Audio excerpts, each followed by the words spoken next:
ನಾರಾಯಣಂ ನಮಸ್ಕೃತ್ಯ ನರಂ ಚೈವ ನರೋತ್ತಮಂ ದೇವೀಂ ಸರಸ್ವತೀಂ ವ್ಯಾಸಂ ತತೋ ಜಯಮುದೀರಯೇ. ವಿಜಾನತಾಂ ಜಗತಿ ಗುರೋಃ ಪೂರ್ವಾಚಾರ್ಯಮಹಿಷ್ಠಾನಾಂ ಇಯಂ ಪ್ರಣತಿ ಮಾಲಿಕಾ. ದ್ರೌಪದಿ ಹೇಳ್ತಾಳೆ, ಯದಿತೇಹಂ ಅನುಗ್ರಾಹ್ಯ ಯದಿತೇಸ್ತಿ ಕೃಪಾಮಯಿ ಧಾರ್ತರಾಷ್ಟ್ರೇಚು ವೈಕೋಪಃ ಸರ್ವಕೃಷ್ಣ ವಿಧೀಯತಾಂ. ನನಗೆ ಅನುಗ್ರಹ ಮಾಡಬೇಕು ಅಂತಲೇ ನಿನಗಿದ್ದರೆ, ನನ್ನಲ್ಲಿ ಕೃಪೆ ಇದ್ದರೆ ಅದೆಲ್ಲವೂ ಕೂಡ ಸಿಟ್ಟಾಗಿ ಪರಿಣಮಿಸಲಿ ಕೌರವರ ಮೇಲೆ ಅಂತ ಹೇಳಿದಳು. ಇತಿ ಪೂರ್ವಕಥಾನುವಾದ. ಹೋದ ಬಾರಿ ಆಗಿದ್ದಿಷ್ಟು. ಅಲ್ಲಿಂದ ಮುಂದುವರಿಯೋಣ. ವೈಶಂಪಾಯನಃ ಇತ್ಯುಕ್ತ್ವಾ ಮೃದು ಸಂಹಾರ ಮಂಚಿತಾಗ್ರಂ ಸುದರ್ಶನಂ ಸುನೀಲಮಸಿತಾಪಾಂಗೀಂ ಸರ್ವಗಂಧಾದಿವಾಸಿತಂ ಸರ್ವಲಕ್ಷಣ ಸಂಪನ್ನಂ ಮಹಾಭುಜಗವರ್ಚಸಂ ಕೇಶಪಕ್ಷಂ ವರಾರೋಹ ಗೃಹ್ಯ ಸೌವ್ಯೇನ ಪಾಣಿನ. ತನ್ನ ಜಡೆಯನ್ನ ಎಡಗೈಯಲ್ಲಿ ಹಿಡಿದು ಹೇಳಿದಳಂತೆ ದ್ರೌಪದಿ. ಕೃಷ್ಣನಿಗೆ ತನ್ನ ಜಡೆಯನ್ನು ತೋರಿಸ್ತಾ ಹೇಳಿದಳು. ಎಂತಹ ಜಡೆ ಅದು? ಮೃದು ಸಂಹಾರಂ. ಅದು ಕಟ್ಟಲ್ಪಟ್ಟಿತ್ತು. ಸಂಹಾರ ಅಂತಂದ್ರೆ ಸಂಗ್ರಹ ಅಂತ ಅರ್ಥ. ವೇಣಿ ಸಂಹಾರ ಅಂತ ಹೇಳಿದ್ರೆ ಜಡೆ ಹೆಣದದ್ದು ಅಂತ ಅರ್ಥ. ಸಂಹಾರ ಅಂದ್ರೆ ನಾಶ ಅಲ್ಲ. ಅದೊಂದು ಸಂಸ್ಕೃತದಲ್ಲಿ ಒಂದು ತಮಾಷೆ ಉಂಟು. ಕೆಲವೊಮ್ಮೆ ಮಾತು ಅರ್ಥ ಆಗೋದಿಲ್ಲ, ವಿದ್ವಾಂಸರ ಮಾತು ಅಂತ ಹೇಳಲಿಕ್ಕೆ ಹೇಳೋದು. ವೇಣಿ ಸಂಹಾರ ಮಾಕಲ್ಪೆ ವಿತಾನೇ ವಂಶನಾಶನಂ ಭೋಜನೆ ಚ ಪಿತೃಸ್ಥಾನಂ ವಿವಾಹೇ ಭಾಂತಿ ಧೀಮತಃ ಅಂತ. ಹೆಚ್ಚು ಜನರ ಜೊತೆಗೆ ಬೆರೆಯದ, ಜನರ ಆಡು ನುಡಿಗಳನ್ನು ತಿಳಿಯದ ಒಬ್ಬ ವಿದ್ವಾಂಸ ಬಂದಂತೆ. ಅಲ್ಲಿ ವಿವಾಹದಲ್ಲಿ ವಧುವಿಗೆ ಜಡೆ ಹೆಣಿತಾ ಇದ್ರು. ಓ ವೇಣಿ ಸಂಹಾರ ಅಂದ. ಜನರಿಗೆ ಏನು ಅರ್ಥ ಆಗಬೇಕು? ಕೂದಲು ಕತ್ತರಿಸುವುದನ್ನು ಸಂಹಾರ ಅಂತ ಅಂದುಕೊಂಡ್ರು. ಏನು ಅನಿಷ್ಟ ಮಾತನಾಡ್ತಾ ಇದ್ದಾನೆ ಅಂತ. ಆಮೇಲೆ ಚಪ್ಪರ ನೋಡೋದನಂತೆ. ಓ ವಂಶನಾಶ ಆಗಿದೆ ಎಂದಂತೆ. ಅಲ್ಲಿ ವಂಶ ಅಂದ್ರೆ ಬಿದಿರು. ವಂಶಿ ಕೃಷ್ಣ ಅಂತ ಹೇಳ್ತೇವೆ. ಬಿದಿರು ಕೊಳಲನ್ನು ಹಿಡಿದ ಕೃಷ್ಣ ವಂಶಿ ಕೃಷ್ಣ ಅಂತ. ಹಂಗೆ ಅಲ್ಲಿ ವಂಶನಾಶನ. ಓ ನೋಡಿ, ಓಹೋಹೋ ಏನು ವಂಶನಾಶ ಅಂದಂತವನು. ಏನು ವಂಶನಾಶ ಅಂದ್ರೆ ಬಿದಿರಿಗಾಗಿ, ಚಪ್ಪರಕ್ಕಾಗಿ ಬಹಳ ಬಿದಿರುಗಳನ್ನು ಕತ್ತರಿಸಿದ್ದಾರೆ ಅಂತ. ಆಮೇಲೆ ಊಟಕ್ಕೆ ಕೂಡುವಾಗ ಎಲ್ಲಿ ಪಿತೃಸ್ಥಾನ ಅಂದಂತೆ. ಅದು ಶ್ರಾದ್ದದಲ್ಲಿ ಮಾತ್ರ ಬಳಸೋದು ಅಂತ ಅವರಿಗೆ. ಇವನಿಗೆ ತಂದೆಯ ಸ್ಥಾನ ಎಲ್ಲಿ ಅಂತ ಅಷ್ಟೇ ಕೇಳಿದ್ದು. ಹೀಗಾಗಿ ಸಂಹಾರ ಅಂತಂದ್ರೆ ಸಂಗ್ರಹ ಅಂತ ಅರ್ಥ. ನೋಡಿ, ಸ್ಪಷ್ಟವಾಗಿ ಉಂಟು. ದ್ರೌಪದಿ ಜಡೆ ಬಿರುಹಿದುಕೊಂಡಿರಲಿಲ್ಲ. ಅದು ನಂತರದ ಕಲ್ಪನೆ. ದುಶ್ಯಾಸನನ ರಕ್ತವನ್ನು ತೆಗೆದು ಅವಳು ತಲೆಗೆ ಹಾಕೋದು ಎಂಥ ದರಿದ್ರ ಪ್ರಾರಬ್ಧರಿ ಅವಳಿಗೆ. ಅದು ನಡೆದೇ ಇಲ್ಲ. ಅದು ವೇಣಿ ಸಂಹಾರದ ಭಟ್ಟನಾರಾಯಣನ ಕಲ್ಪನೆ. ಅದನ್ನು ಎಲ್ಲರೂ ಸೇರಿಸ್ಕೊಂಡು ಹೇಳೋದು. ಕಡೆಗೆ ನಮ್ಮ ಮತದ ಸ್ವಾಮಿಗಳು ಕೂಡ ಹೇಳೋದೆ. ಸೆರೆದು ಬಿಟ್ರು. ಏನು ಹಣೆ ಬರಹ. ಇನ್ನು ಕೆಲವೊಂದು ಮಿತಿಮೀರಿ ಉಂಟು. ಬೀಭತ್ಸರಸ ಹೇಗೆ ತೋರಿಸ್ಬೇಕು ಅಂತನ್ನೋದಕ್ಕೆ ಮಿತಿಮೀರಿದ್ದುಂಟು. ಅವನು ದುಶ್ಯಾಸನನ ಹಲ್ಲಿನಿಂದಾಗಿ ಬಾಚಣಿಕೆ ಮಾಡಿದ್ರು ಅಂತ. ಇನ್ನೂ ಭೀಕರ ಅದು. ಇವೆಲ್ಲ ಏನೋ ನಮ್ಮ ಹಿರಿಯರನ್ನ ಕುರಿತು ಹೇಳಲಿಕ್ಕೆ ಹೋಗಿ ಅವರು ಮಾನ ತೆಗೆಯೋ ವ್ಯಾಪಾರ. ಪಾಪ ಭಕ್ತಿಯಿಂದ ಹೇಳ್ತಾ ಇರೋದು, ಅವ್ರು ಮಾನ ತೆಗೆಯೋ ವ್ಯಾಪಾರ. ಅದರಿಂದಾಗಿ ನೋಡಿ, ಅಲ್ಲಿ ಇರೋದು ಮೃದು ಸಂಹಾರಂ, ಕಟ್ಟಿದ ತುದಿ ಇರುವ, ಅಂಚಿತಾಗ್ರಂ, ಹೂವು ಮೊದಲಾದವುಗಳಿಂದ ಕೂಡಿರುವ ಅಗ್ರ. ಹಾಗಾದರೆ ಜೂಜಾದ ಮೇಲೆ ಯಾಕೆ ಕೂದಲನ್ನು ಬಿರುಹಿದುಕೊಂಡಿದ್ದು? ಅವಾಗ ಜೂಜಾದ ಕೂಡಲೇ ಎರಡು ಉದ್ದೇಶ. ನನಗೆ ಗಂಡಂದಿರಿಲ್ಲ ಅಂತ. ಅವಾಗ ಗಂಡಂದಿರು ಇಲ್ಲದವರು ಮಾತ್ರ ಕೂದಲನ್ನು ಬಿರುಹಿದುಕೊಳ್ತಾ ಇದ್ರು.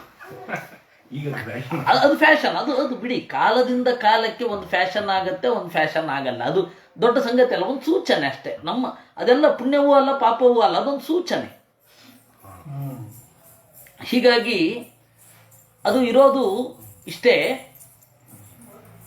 ಬಿರಿ ಹುಯ್ದುಕೊಂಡದ್ದು. ನನಗೆ ಗಂಡಂದಿರಿಲ್ಲ, ಯಾಕೆ ಅಂತಂದ್ರೆ 5 ಜನ ಇದ್ದಾಗಲೂ ಕೂಡ ನಾನು ಹೀಗೆ ವಸ್ತ್ರಾಪಹಾರಕ್ಕೆ ಒಳಗಾಗಬೇಕಾಯಿತು ಅಂತ. ಈ ಹಿನ್ನೆಲೆಯಲ್ಲಿ ಅಲ್ಲಿ ಇರುವಂಥದ್ದು ಪ್ರತಿಭಟನೆಯ ಸಂಕೇತ ಅವಳು ಅವತ್ತು ಬಿಚ್ಚಿದ್ದು. ಆಮೇಲೆ ಇಡೀ ದಿವಸ ಏನು ಬಿಚ್ಕೊಂಡಿರಲಿಲ್ಲ. ಆಮೇಲೆ ನನ್ನನ್ನು ಕೆಣಕಿದ ದುರ್ಯೋಧನಾದಿಗಳ ಮಡದಿಯರೂ ಕೂಡ ಇದೇ ರೀತಿ ತಲೆಯನ್ನು ಬಿರಿಹುಯ್ದುಕೊಂಡು ಅಳುತ್ತಾರೆ ಅಂತ ಸೂಚಿಸಲಿಕ್ಕೆ 2 ಉದ್ದೇಶದಿಂದ ಅವಳು ಅವಾಗ ತಲೆಯನ್ನು ಬಿರಿಹುಯ್ದುಕೊಂಡು ಹೊರಟದ್ದು. ಅದನ್ನು ಪಂಡಿತಾಚಾರ್ಯರು ಕೂಡ ಹೇಳ್ತಾರೆ. ಆಮೇಲೆ ಸಂಚಿಕಾಯ ಅಂತ ಇದು ಭೀಮಸೇನ ದ್ರೌಪದಿಯ ಜಡೆ ಹೆಣೆದ.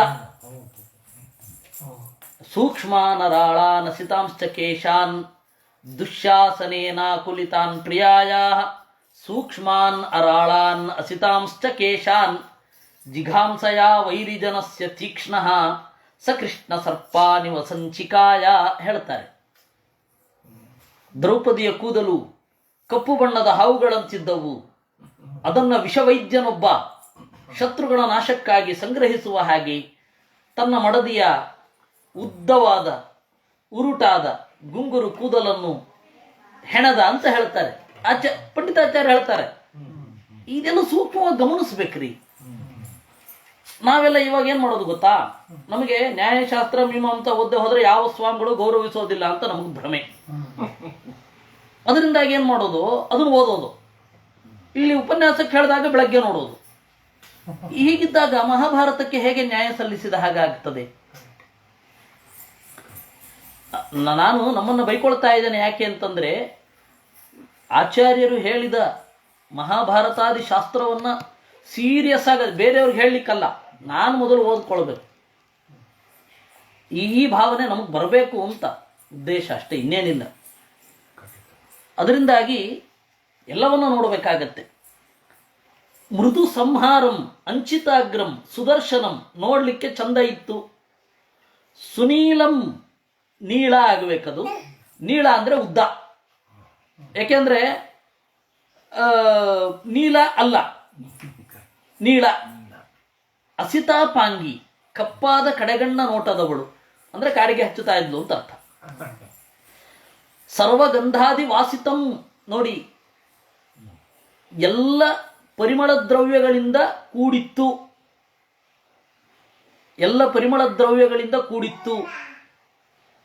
ಈ ಸೀತೆಯದ್ದು ಕೂಡ ಆ 1 ವರ್ಷ ಬಿಟ್ರೆ, 1 ವರ್ಷ ಅಲ್ಲ 10 ತಿಂಗಳು ಅಂತ ಇಟ್ಕೊಳ್ಳಿ, 10 ತಿಂಗಳು ಕೂದಲಿಗೆ ಆರೈಕೆ ಮಾಡಿಕೊಳ್ಳಿಲ್ಲ ಅನ್ನೋದನ್ನ ಬಿಟ್ರೆ ಇನ್ನು ಎಲ್ಲವೂ ಕೂಡ ಅವಳಿಗೆ ಬೇಕಾದದ್ದಾಗಿಯೇ ಇತ್ತು. ಆ ದಶರಥ ಹೋಗುವಾಗ ಅವಳು ಎಷ್ಟು ದಿವಸಕ್ಕೊಂದ್ಸರ್ತಿ ಹೊಸ ಸೀರೆ ಬದಲಾಯಿಸ್ತಾಳೆ ಅಂತ ಲೆಕ್ಕ ಹೇಳಿ ಕೊಡಿಸಿದ್ದ.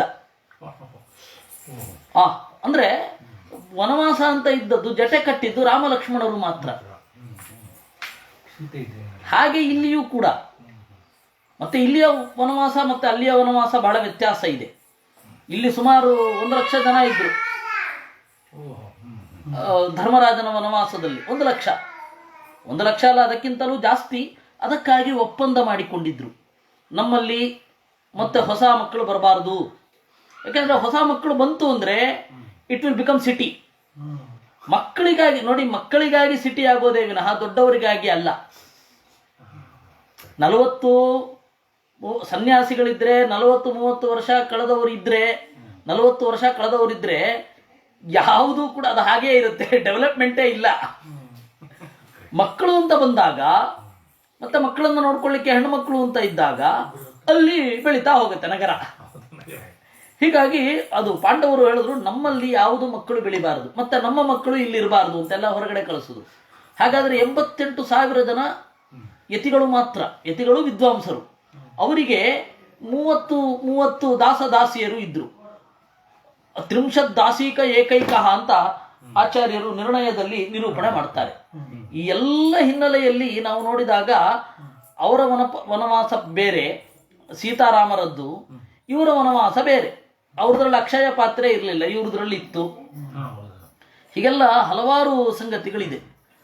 ಈ ಎಲ್ಲ ಹಿನ್ನೆಲೆಯಲ್ಲಿ ಸರ್ವಗಂಧಾದಿ ವಾಸಿತಂ ಅನ್ನೋದಕ್ಕೆ ಬಹಳ ಯೋಚನೆ ಮಾಡಬೇಕು. ಅವಳ ಕೇಶಪಕ್ಷ ಎಲ್ಲ ಪರಿಮಳ ದ್ರವ್ಯಗಳಿಂದ ಭೂಷಿತವಾಗಿತ್ತೇ ಆಗಿಲ್ವೇ ಅಂತ.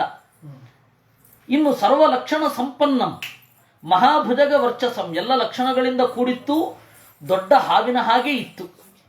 ಕೇಶಪಕ್ಷಂ ವರಾರೋಹ ಗೃಹ್ಯ ಸವ್ಯೇನ ಪಾಣಿನ, ಈ ತರಹದ ತನ್ನ ಜಡೆಯನ್ನ ಸವ್ಯೇನ ಪಾಣಿನ ಗೃಹ್ಯ, ತನ್ನ ಎಡಗೈಯಿಂದ ಹಿಡಿದು ಕೃಷ್ಣನಿಗೆ ತೋರಿಸ್ತಾ ಹೇಳಿದಳು. ಏನಂತ?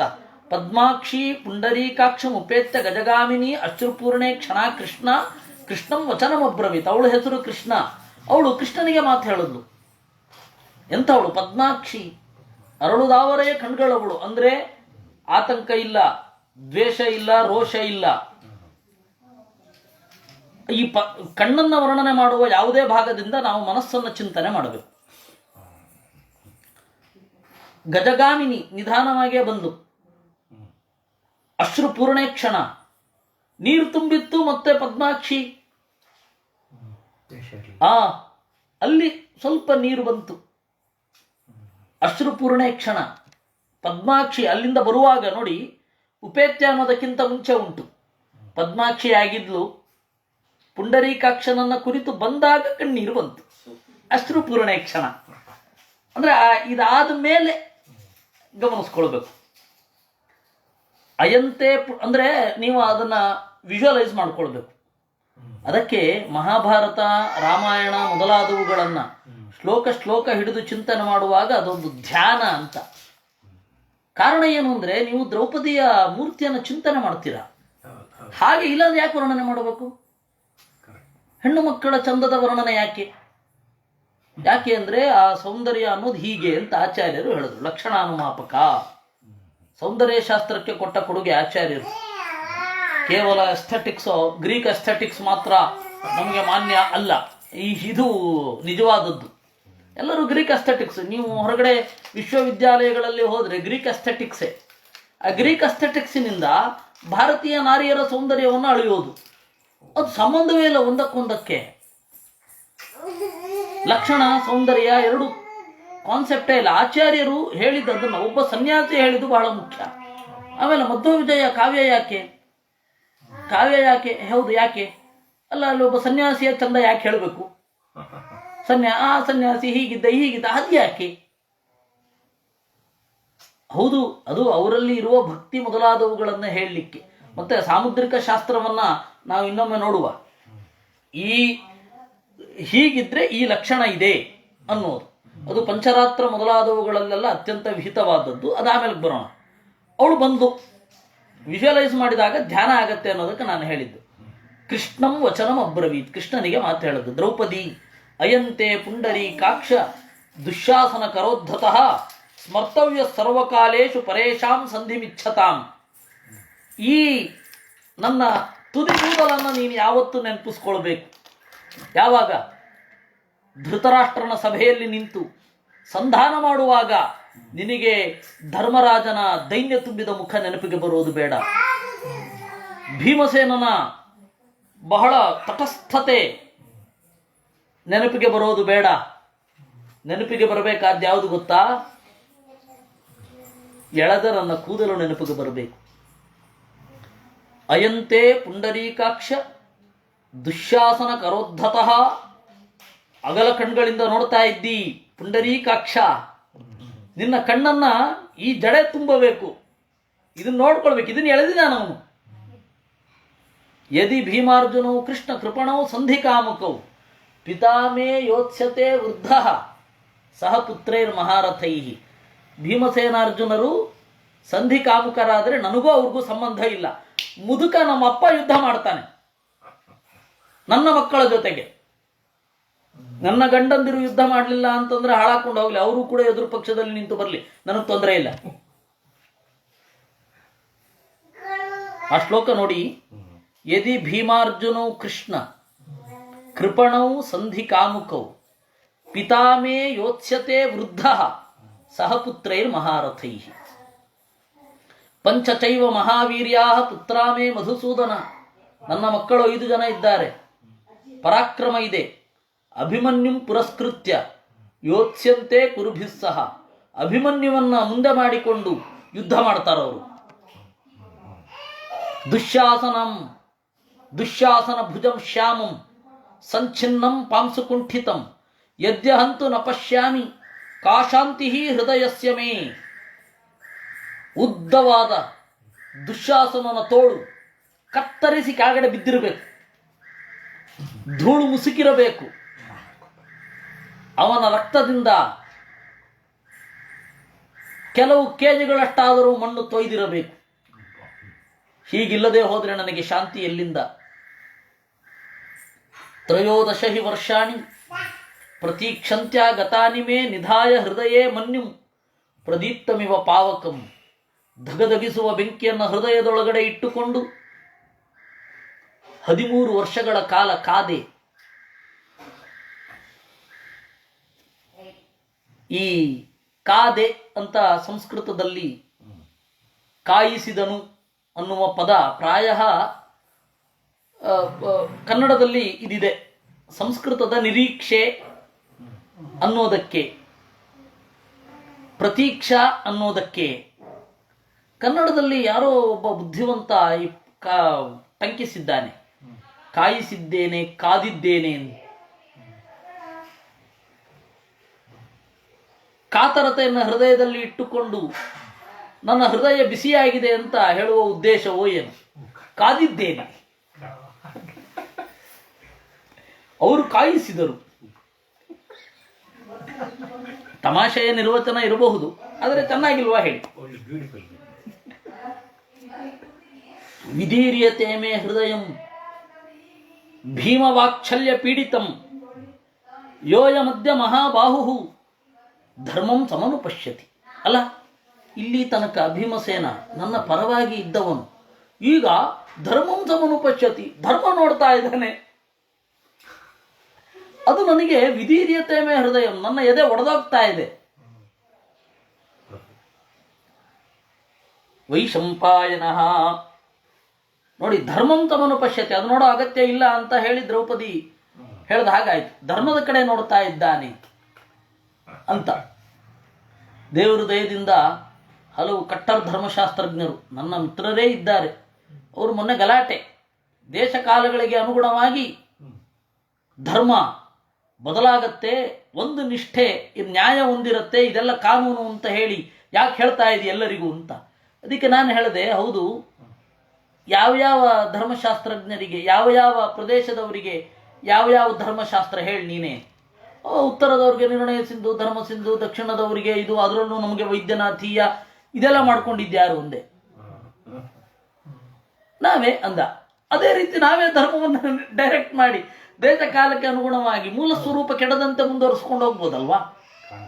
ಈಗ ಕೆಲವೊಂದು ಸರ್ತಿ ಏನಾಗುತ್ತೆ, ನೀನು ದಾನ ತೆಗೆದುಕೊಂಡ್ರೆ ಇಷ್ಟು ಜಪ ಮಾಡಬೇಕು ಅಂತ ಉಂಟು, ಅದರ ಅಭಿಪ್ರಾಯ ನಿನ್ನಲ್ಲಿ ಲೋಭ ಬೆಳಿಬಾರದು ಅಂತ ಅಷ್ಟೇ. ಆಮೇಲೆ ನಾವು ಯಾರಾದರೂ ಸಾಯೋದು ಅಂತ ಕಾಯ್ತಾ ಕೂಡಬಾರ್ದು ಅಂತ, ಯಾರಾದರೂ ತತ್ರ ಒಳ್ಳೇದು ಮಾಡಿದ್ರೆ ದುಡ್ಡು ಬರುತ್ತೆ ಅಂತ ಕಾಯ್ತಾ ಕೂಡಬಾರ್ದು ಅಂತ. ಅದು ಸ್ಪಿರಿಟ್ ಅಷ್ಟು, ಅದನ್ನು ನಾವು ವರ್ಬಲ್ ಆಗಿ ತಗೊಳ್ಳೋದಲ್ಲ. ಆಮೇಲೆ ಇದು ಅವನು ಇನ್ನೊಂದು ಹುಡುಗಿಯ ಸೋದರ ಮಾವ, ಬಾಲ್ಯ ವಿವಾಹ ಆಗದ ಹುಡುಗಿಯ ಸೋದರ ಮಾವ 20,000 ಜಪಗಳನ್ನು ಮಾಡಿದ ಮೇಲೆ ಆ ಹುಡುಗಿಯನ್ನು ಸ್ವೀಕಾರ ಮಾಡಬೇಕು ಅಂತ ಉಂಟು. ಅಂದರೆ ಜಪ ಮಾಡಲಿ ಅಂತ ಉದ್ದೇಶ ಅಷ್ಟೇ. ಅವ್ರು ನಾಸ್ತಿಕರು ಇರ್ತಾರೆ, ಪರಮ ನಾಸ್ತಿಕರು, ಮೂರ್ಖರು ಇರ್ತಾರೆ, ಏನು ಮಾಡೋದು?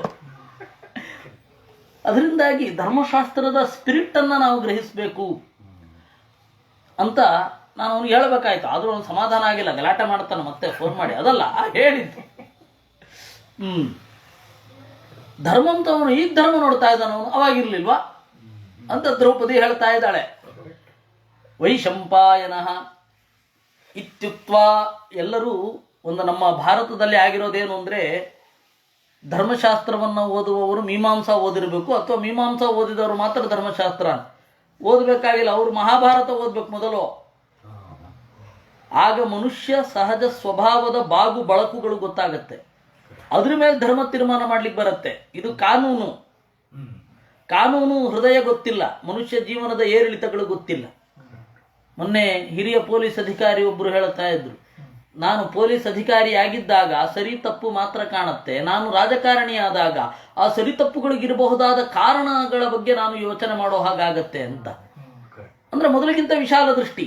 ಅದೇ ರೀತಿ ಇವ್ರದ್ದು ಕೂಡ ಮಹಾಭಾರತ ಓದಿದ್ರು ಒಳ್ಳೆಯದು. ಇತ್ಯುಕ್ತ್ವಾ ಬಾಷ್ಪಸನ್ನೇನ ಕಂಠೇನಾಯತಲೋಚನ ರುರೋಧ ಕೃಷ್ಣ ಸೋತ್ಕಂಪಂ ಸಸ್ವರಂ ಬಾಷ್ಪಗದ್ಗದಂ. ಇಷ್ಟು ನುಡಿದು ಬಾಷ್ಪಸನ್ನೇನ, ಕಣ್ಣೀರಿನಿಂದ ತೊಯ್ದ ಗಂಟಲಿನಿಂದ, ಅಂದ್ರೆ ಅಲ್ಲಿ ತನಕ ಇಳಿದು ಬಂದಿತ್ತು. ಕಣ್ಣಿನಿಂದ ಹೊರಟ ನೀರು ಗಂಟಲಿಗೆ ಇಳಿಯಿತು. ರುರೋಧ ಕೃಷ್ಣ ಸೋತ್ಕಂಪಂ, ಏದುಸಿರು ಬಿಡ್ತಾ ಇದ್ದಾಳೆ. ಸಸ್ವರಂ, ಅದರಲ್ಲಿ ಸ್ವರ ಬೇರೆ ಇದೆ. ಸಗದ್ ಬಾಷ್ಪ ಗದ್ಗದಂ, ಮುಂದಿನ ಮಾತು ಕೇಳಿಸ್ತಾ ಇಲ್ಲ. ಸ್ತನೋ ಪೀನಾಯತ ಶ್ರೋಣಿ ಸಹಿತಾವಭಿವರ್ಷತಿ ದ್ರವೀಭೂತಮಿವಾತ್ಯುಷ್ಣಂ ಮುಂಚಂತಿ ವಾರಿ ನೇತ್ರಜಂ. ಅವಳ ಕಣ್ಣೀರು ಸುರಿತಾ ಇತ್ತು. ಹೇಗೆ ಅಂತಂದ್ರೆ ದ್ರವೀಭೂತಮಿವ ಅತ್ಯುಷ್ಣಂ ಅಂತ, ಬೆಂಕಿ ನೀರಾಯಿತೋ ಎನ್ನುವಂತೆ ಕೆಳಗಡೆ ಬೀಳ್ತಾ ಇತ್ತು. ಕವಿಗಳ ಕವಿ ಅಲ್ವೇ ವೇದವ್ಯಾಸರು. ದ್ರವೀಭೂತಮಿವ ಅತ್ಯುಷ್ಣಂ, ಅತ್ಯಂತ ಉಷ್ಣ ಅನ್ನೋದು ನೀರಾದ್ರೆ ಹೇಗೆ, ಹಾಗೆ ಅವಳ ಕಣ್ಣೀರು ಕಾಣಿಸ್ತಾ ಇತ್ತು. ತಾಮುವಾಚ ಮಹಾಬಾಹು ಕೇಶವ ಪರಿಸಾಂತ್ವಯನ್. ಆಗ ಹಿರಿದಾದ ತೋಳುಗಳ ಕೇಶವ ಅವಳನ್ನು ಸಾಂತ್ವನಗೊಳಿಸ್ತಾ ಹೇಳಿದ ಅಂತೆ, ಅಚಿರಾದ್ರಕ್ಷಸೆ ಕೃಷ್ಣೆ ರುದತೀರ್ಭರತ ಸ್ತ್ರೀಯ ಏವಂತಾಭೀರುರೋತ್ಸ್ಯಂತಿ ನಿಹತ ಜ್ಞಾತಿ ಬಾಂಧವಾ. ಬೇಗ ಬೇಗ ನೋಡ್ತೀಯ ನೀನು, ಸದ್ಯದಲ್ಲೇ ನೋಡ್ತೀಯ. ದುರ್ಯೋಧನಾದಿಗಳ ಹೆಣ್ಣು ಮಕ್ಕಳು ಗಳಗಳನೆ ಅಳುವುದನ್ನು ನೀನು ನೋಡ್ತೀಯ. ಹತಮಿತ್ರ ಹತಬಲ ಯೇಷಾಂ ಕ್ರುದ್ಧಾಸಿ ಭಾಮಿನಿ. ಅವರ ಮಿತ್ರರನ್ನು ಕಳೆದುಕೊಂಡು, ಸೈನ್ಯವನ್ನು ಕಳೆದುಕೊಂಡು ಎಲ್ಲರೂ ಬಿದ್ದಿರುತ್ತಾರೆ. ಅವರ ಹೆಣ್ಣು ಮಕ್ಕಳು ಅಳುತ್ತಾರೆ. ಅಹಂಚ ತತ್ಕರಿಷ್ಯಾಮಿ ಭೀಮಾರ್ಜುನ ಯಮೈಸ್ಸಹ ಯುಧಿಷ್ಠಿರ ನಿಯೋಗೇನ ದೈವಾಚ್ಯ ವಿಧಿ ನಿರ್ಮಿತಾತ್. ನಾನು ಭೀಮಾರ್ಜುನ ನಕುಲ ಸಹದೇವರ ಜೊತೆಗೆ ಯುಧಿಷ್ಠಿರನ ಆಜ್ಞೆಯಂತೆ ಅದನ್ನು ಮಾಡ್ತೇನೆ. ಅವಳು ಗಂಡನನ್ನ ಅಂದ್ಲು. ಹಾಗಂತ ಹೇಳಿ ಅವಳ ಆಕ್ರೋಶವನ್ನಷ್ಟೇ ಹೊರ ಹಾಕಿದಳು ಅಂತಂದ ಅವನು. ಯುಧಿಷ್ಠಿರನನ್ನು ಅವನು ಬೈಲಿಲ್ಲ, ಅವಳು ಬೈದ್ಲು. ಭೀಮಾರ್ಜುನರನ್ನ ಬೈದ್ಲು. ದಿಗ್ಬಲಂ ಭೀಮಸೇನಸ್ಯ ದಿಕ್ಪಾರ್ಥಸ್ಯ ಚ ಗಾಂಡಿವಂ ಅಂತ ಅವಳು ಬೈದ್ಲು, ಇವನು ಬೈಲಿಲ್ಲ. ಇಬ್ಬರ ನಡುವೆ ಇರುವವರು ಹೇಗೆ ಇರಬೇಕು, ಒಳ್ಳೆ ಅಂಶಗಳನ್ನು ಮಾತ್ರ ಪಾಸ್ ಮಾಡಬೇಕು. ಅದಕ್ಕೆ ಪುಟ ಕೊಡೋದಲ್ಲ. ಹೌದೌದು, ನಿಮ್ ಗಂಡಂದ್ರೆಲ್ಲ ಅಪ್ರಯೋಜಕರೇ ಅಂತ ಹೇಳಲಿಲ್ಲ ಅವನು. ಧಾರ್ತರಾಷ್ಟ್ರ ಕಾಲ ಪಕ್ವಾಹ ನಚೇ ಶೃಣ್ವಂತಿ ಮೇ. ಇಲ್ಲಿ ರುದತೀರ್ ಭರತ ಸ್ತ್ರೀಯ ದ್ರಕ್ಷಸೆ ಅಂತಿದೆ. ಹೆಣ್ಣು ಮಕ್ಕಳನ್ನ ನೀನು ನೋಡ್ತೀಯ ಅಲ್ಲ. ಹೆಣ್ಣು ಮಕ್ಕಳೇನು ತಪ್ಪು ಮಾಡಿದ್ರು? ತಪ್ಪು ಮಾಡಿದ್ದು ಅಂದ್ರೆ ತಪ್ಪನ್ನು ಒಪ್ಪಿಕೊಳ್ಳೋದು ತಪ್ಪೇ. ದುರ್ಯೋಧನಾದಿಗಳು ತಪ್ಪು ಮಾಡಿದಾಗ ಪ್ರತಿಭಟನೆ ಮಾಡಬೇಕಿತ್ತು. ದುರ್ಯೋಧನನ ಹೆಂಡತಿಯ ಹೆಸರನ್ನೇ ಹೇಳಲಿಲ್ಲ ವೇದವ್ಯಾಸರು. ಯಾಕೆ ಹೇಳಲಿಲ್ಲ? ಏನು ಮಾಡಲಿಲ್ಲ, ಅದಕ್ಕೆ ಹೇಳಲಿಲ್ಲ. ಭಾನುಮತಿ ಗೀನುಮತಿ ಅಂತ ಹೇಳೆಲ್ಲ ಇರೋದು ಈ ಕವಿಗಳು.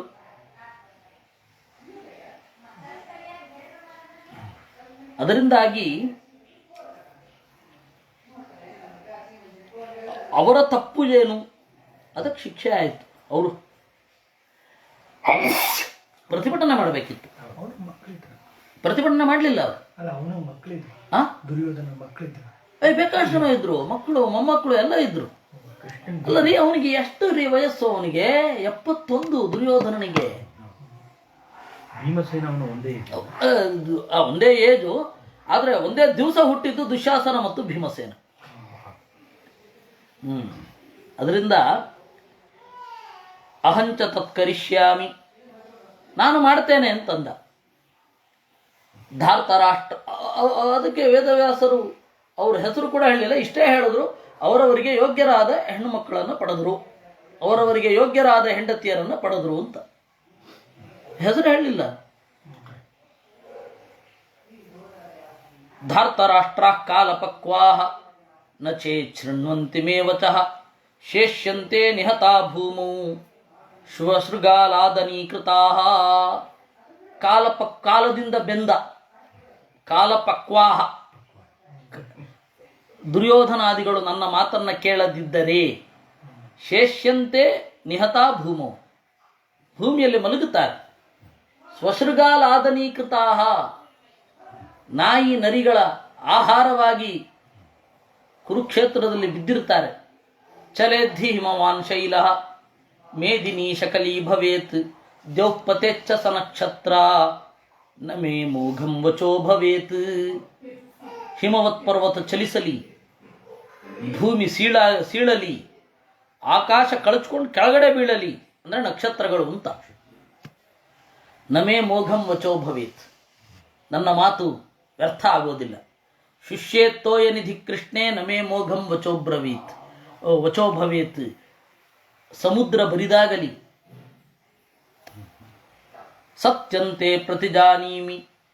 ಪ್ರತಿಜಾನಾಮಿ ಕೃಷ್ಣೇ ಬಾಷ್ಪೋ ನಿಗೃಹ್ಯತಾಂ ಹತಾ ಮಿತ್ರಾನ್ ಶ್ರೇಯಾಯುಕ್ತಾನ್ ಅಚಿರಾದ್ರಕ್ಷಸೇ ಪತೀನ್. ಸತ್ಯಂತೆ ಪ್ರತಿಜಾನಾಮಿ, ನಿನ್ನ ಆಣೆ ಇಟ್ಟು ಹೇಳುತ್ತೇನೆ. ಬಾಷ್ಪೋ ನಿಗೃಹ್ಯತಾಂ, ಕಣ್ಣೀರು ಒರೆಸಿಕೋ, ಬೇಗದಲ್ಲಿಯೇ ಸತ್ತವರನ್ನು ನೀನು ನೋಡ್ತೀಯ. 73ತಮೋಧ್ಯಾಯ. ಯುಧಿಷ್ಠಿರಃ ಕುರುಣಾಮಿಹ ಸರ್ವೇಷಾಂ ಭವಾನ್ ಸುಹೃದನುತ್ತಮಃ ಸಂಬಂಧೀ ದಯಿತೋ ನಿತ್ಯಂ ಉಭಯೋಃ ಪಕ್ಷಯೋಸ್ತಥಾ. ಆಗ ಯುಧಿಷ್ಠಿರ ಹೇಳಿದ, ನಾವು 74ನೆಯ ಅಧ್ಯಾಯದಲ್ಲಿ ಇದ್ದೇವೆ. ಯುಧಿಷ್ಠಿರ ಹೇಳ್ತಾನೆ, ಈ ಎಲ್ಲ ಕುರುಗಳಿಗೆ ನೀನು ಅನುತ್ತಮ ಸುಹೃತ್, ನಿನ್ನಷ್ಟು ಸುಹೃತ್ ಯಾರೂ ಇಲ್ಲವೇ ಇಲ್ಲ. ಸಂಬಂಧಿ, ದಯಿತ, ಇಬ್ಬರಿಗೂ ಕೂಡ ನೀನು ಪ್ರೀತಿ ಪಾತ್ರ. ವೇದಾಂತದ ದೃಷ್ಟಿಯಿಂದ ಹೌದು, ಎಲ್ಲರೂ ತಮ್ಮನ್ನು ಯಾಕೆ ಪ್ರೀತಿಸ್ತಾರೆ ಅಂದರೆ ತಮ್ಮ ಒಳಗಡೆ ಇರುವ ದೇವರು ಸುಖರೂಪಿಯಾಗಿದ್ದಾನೆ, ಹೀಗಾಗಿ ತಮ್ಮನ್ನು ಪ್ರೀತಿಸಿದರೆ ಸುಖ ಅಂತ ಹೇಳಿ ಎಲ್ಲರೂ ಪ್ರೀತಿಸೋದು, ತಮ್ಮನ್ನು ತಾವು ಪ್ರೀತಿಸ್ಕೊಳ್ಳೋದು. ಆ ದೇವರನ್ನು ದ್ವೇಷ ಮಾಡಲಿಕ್ಕೆ ಹೊರಟಾಗ ಆನಂದ, ದುಃಖ, ಆನಂದ ಮೊದಲಾದವುಗಳನ್ನು ದ್ವೇಷಿಸಿದ ಹಾಗೆ. ಯಾಕೆಂದರೆ ದೇವರಿಗೂ ಗುಣಕ್ಕೂ ಭೇದ ಇಲ್ಲ ನೋಡಿ, ದೇವರಿಗೂ ಗುಣಕ್ಕೂ ಭೇದ ಇಲ್ಲ. ಹೀಗಾಗಿ ಆನಂದವನ್ನು ದ್ವೇಷ ಮಾಡಿದರೆ ದುಃಖವನ್ನು ಅಪ್ಪಿಕೊಂಡ ಹಾಗೆ. ಹಾಗೆ ಅವರ ಆಯ್ಕೆ ಅದು. ದೇವರ ಪ್ರೀತಿ ಅವ್ರಿಗೆ ಅರ್ಥ ಆಗದೆ ಇರಬಹುದು, ಆದರೆ ಅವರು ಅದನ್ನು ಅನುಭವಿಸ್ತಾ ಇದ್ದಾರೆ. ಹೀಗಾಗಿ ದಯಿತ. ಬೃಹದಾರಣ್ಯಕ ಉಪನಿಷತ್ತಿನಲ್ಲಿ ಆ ಯಾಜ್ಞವಲ್ಕ್ಯರು ಅವಳಿಗೆ ಹೇಳುವಾಗ, ನವಾ ಅರೇ ಜಾಯಾಯೈ ಕಾಮಾಯ ಜಾಯಾ ಪ್ರಿಯಾ ಭವತಿ ಆತ್ಮನಸ್ತು ಕಾಮಾಯ ಜಾಯಾ ಪ್ರಿಯಾ ಭವತಿ ನವಾ ಅರೇ ಪುತ್ರಸ್ಯ ಕಾಮಾಯ ಪುತ್ರ ಪ್ರಿಯೋ ಭವತಿ ಆತ್ಮನಸ್ತು ಕಾಮಾಯ ಪುತ್ರ ಪ್ರಿಯೋ ಭವತಿ ಅಂತ ಇದೆಯಲ್ಲ, ಅದು ದೇವರ ಅಂತರ್ಯಾಮಿಯಾಗಿ ದೇವರು ಎಷ್ಟು ಆನಂದಪೂರ್ಣನಾಗಿದ್ದಾನೆ ಅನ್ನೋದನ್ನು ಹೇಳುವ ಮಹತ್ವದ್ದದು. ಇಲ್ಲಾಂದರೆ ಬೇರೆ ಎಲ್ಲಿಯೂ ಇದಕ್ಕೆ ಉತ್ತರ ಇಲ್ಲ. ಯಾಕೆಂದರೆ ಇದೆಲ್ಲವನ್ನು ಪ್ರೀತಿಸ್ತಾ ಇರೋದು ನಾವು ನಮಗಾಗಿ. ಯಾಕೆ ನಮ್ಮನ್ನು ನಾವು ಪ್ರೀತಿಸ್ಕೋತೇವೆ ಅನ್ನೋದಕ್ಕೆ ಉತ್ತರವೇ ಇಲ್ಲ. ಅದು ಉಪನಿಷತ್ತು ಮಾತ್ರ ಕೊಟ್ಟಿದ್ದು, ಉಪನಿಷತ್ತಿಗೆ ಭಾಷ್ಯ ಬರೆದ ಆಚಾರ್ಯರು ಮಾತ್ರ ಕೊಟ್ಟಿದ್ದು, ನಮ್ಮನ್ನು ನಾವಾಗಿ ಪ್ರೀತಿಸ್ಕೋತೇವೆ ಅಂತ. ಹೀಗಾಗಿ ಕೌರವರನ್ನು ಪ್ರೀತಿಸ್ಕೊಳ್ತಾ ಇದ್ದಾರೆ ಅಂದರೆ ಅದು ಅಂತರ್ಯಾಮಿಯ ಚಿಂತನೆಯಿಂದಲೇ ಅಲ್ವೇ? ಅಂತರ್ಯಾಮಿಯ ಚಿಂತನೆಯಿಂದಲೇ ಅಲ್ವೇ ಕೌರವರನ್ನು ಯಾಕೆ ಪ್ರೀತಿಸಿಕೊಳ್ತಾ ಇದ್ದಾರೆ ಅಂತ. ಈ ಹಿನ್ನೆಲೆಯಿಂದ ದಯಿತ, ಅವ್ರಿಗೂ ದಯಿತ ನೀನು, ಆದ್ರೆ ಅವ್ರಿಗೆ ಗೊತ್ತಿಲ್ಲದೆ ಇರಬಹುದು. ಉಭಯೋ ಪಕ್ಷಯೋಸ್ತಥಾ ಪಾಂಡವೈರ್ಧಾರ್ತರಾಷ್ಟ್ರಾಣಾಂ ಪ್ರತಿಪಾದ್ಯ ಮನಾಮಯಂ ಸಮರ್ಥ ಪ್ರಶಮಂ ಚೈಸಾಂ ಚೈಷಾಂ ಕರ್ತುಮರ್ಹಸಿ ಕೇಶವ. ಪಾಂಡವರು ಕೌರವರಿಗೆ ಸಲ್ಲಿಸಬೇಕಾದ ಮರ್ಯಾದೆ ಮೊದಲಾದವುಗಳನ್ನು ಸಲ್ಲಿಸುತ್ತೇವೆ. ಸಮರ್ಥ ಪ್ರಶಮಂ ಚೈಷಾಂ ಕರ್ತುಮರ್ಹಸಿ ಕೇಶವ. ಇದು ಯಾವುದೇ ತೊಂದರೆಯಾಗದ ಹಾಗೆ, ಸಾವು ನೋವುಗಳಾಗದ ಹಾಗೆ, ಎರಡೂ ಪಕ್ಷಗಳಿಗೆ ಲಾಭ ಆಗುವ ಹಾಗೆ ನೀನು ಮಾಡಬಲ್ಲೆ.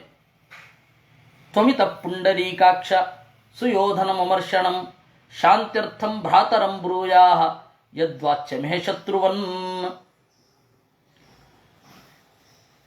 ನೀನು ಇಲ್ಲಿಂದ ಹೊರಡ್ತಿಯಲ್ಲ, ಏನಂತ ಹೇಳಬೇಕು, ಏನಂತ ಹೇಳ್ತೀಯ ಅದು ನಮಗೊಮ್ಮೆ ಹೇಳು. ಏಕೆಂದರೆ ನಿನ್ನ ಮಾತು ಅಷ್ಟು ಸೊಗಸು ಸ್ವರಸ, ಅದು ನಾವು ತಿಳ್ಕೊಳ್ಬೇಕಲ್ವೇ. ವೇದಾದಿಗಳನ್ನು ಬಲ್ಲವ ನಾ ಮಾತೆ ಸೊಗಸಾಗಿರಬೇಕಾದ್ರೆ ಇನ್ನು ವೇದೇಶ ಅವನ ಮಾತು ಎಷ್ಟು ಸೊಗಸು ನಮ್ಗೆ ಹೇಳು. ತ್ವಯಾ ಧರ್ಮಾರ್ಥಯುಕ್ತಂ ಚೇದುಕ್ತಂ ಶಿವಮನಾಮಯಂ ಹಿತಂ ನಾದಾಸ್ಯತೋ ಬಾಲೋ ದಿಷ್ಟಸ್ಯ ವಶಮೇಚ್ಛತಿ. ನೀನು ಒಳ್ಳೆಯದನ್ನು ಹೇಳ್ತೀಯ, ಅವನು ಸ್ವೀಕರಿಸದೆ ಹೋದರೆ ಅವನು ದಿಷ್ಟಸ್ಯ ವಶಮೇಷ್ಯತಿ, ದೇವರು ಮಾಡಿಸಿದ ಹಾಗೆ ಆಗತ್ತೆ. ಆದರೆ ಏನು ಹೇಳ್ತೀಯ ಅಂತ ಹೇಳು ನನಗೆ. ಅದಕ್ಕೆ ಅವನು ನನಗೆ ಆಮೇಲೆ ಬಂದು ಹೇಳ್ತಾರೆ ಅಂತ ಹೇಳೋದಿಲ್ಲ, ಸ್ವಲ್ಪ ಮಾತ್ರ ಹೇಳಿ ಒಂದೇ ಶ್ಲೋಕದಲ್ಲಿ ಹೇಳಿ ಹೊರಡ್ತಾನೆ. ಅವನ ಜೊತೆಗೆ ವೇದವ್ಯಾಸರು, ಪರಶುರಾಮ ದೇವರು ಎಲ್ಲ ಹೋಗ್ತಾರೆ. ಯಾಕೆ ಅಂತಂದರೆ ನಾನು ಆಡಿದ ಮಾತು ನನಗೆ ಮಾತ್ರ ಅರ್ಥ ಆಗತ್ತೆ ಪೂರ್ಣವಾಗಿ. ಅದಕ್ಕೆ ಸಾಕ್ಷಿಯಾಗಿ ಪರಶುರಾಮ ಮತ್ತು ವೇದವ್ಯಾಸರನ್ನು ಕರ್ಕೊಂಡು ಹೋದ ಅಂತೆ ದೇವರು. 3 ರೂಪಗಳಿಂದ ಅಲ್ಲಿಗೆ ಹೋದ. ಅದನ್ನೆಲ್ಲ ಮುಂದಿನ ಬಾರಿ ನೋಡೋಣ ಅಂತ ಹೇಳ್ತಾ ಇವತ್ತಿನ ಚಿಂತನೆಯನ್ನು ಮುಗಿಸೋಣ. ಇವತ್ತು ಸಂಜೆ ಯಥಾ ಪ್ರಕಾರ 30 ನಿಮಿಷಗಳ ಕಾಲ ಮಹಾಭಾರತ ತಾತ್ಪರ್ಯ ನಿರ್ಣಯ ಚಿಂತನೆ ಇರುತ್ತೆ. ಕೃಷ್ಣ.